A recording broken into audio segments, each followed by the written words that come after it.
And now, a Curiosity Curious Moment.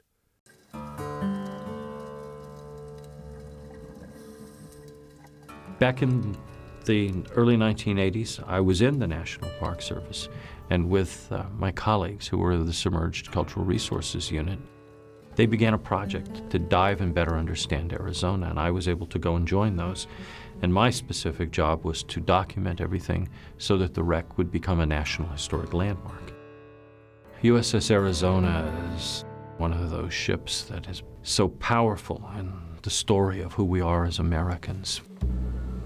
For that generation, it was their 9/11. Diving Arizona was fascinating because you think you know everything. You've read the books, you've seen the films, the grainy color footage of Arizona concussing and the fireball growing, but then you're there and you're on those decks, and that attack, the aftermath, the burning ships on Battleship Row, December 7th, 1941. The president getting up and noting that this was a date that would live in infamy. No matter how long it may take us, the American people in their righteous might will win through to absolute victory. Promising the country an inevitable triumph over the forces that had done this. You're there and you're on those decks, swimming up and seeing vacant portholes where you could look inside and see a phone hanging on a bulkhead or a desk there or a chair, but portholes still dogged shut in condition Z for battle readiness, with air trapped and still brightly painted green.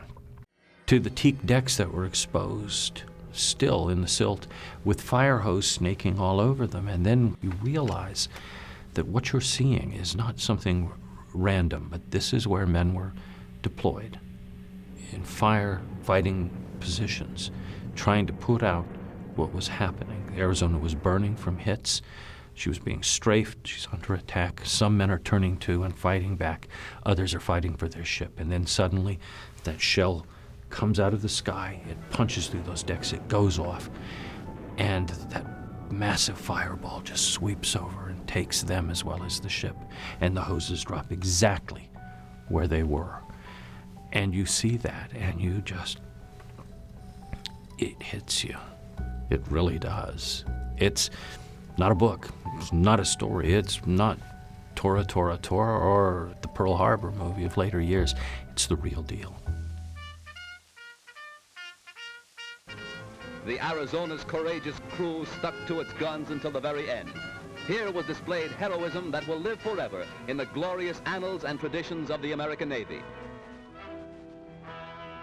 This is a sacred spot in the ocean, even in this shallow harbor, and of tremendous importance because you use the past to better inform the future. And when you're there and you're standing on that memorial looking through that water, or you're swimming on that wreck and you look and you see the scattered silverware from a breakfast forever interrupted on December 7th, 1941, if you do not come away with a firm determination that we must stop fighting these wars and killing one another, then I don't think you have a heart. And you see that with the elderly American and Japanese families oftentimes grieving together at that memorial.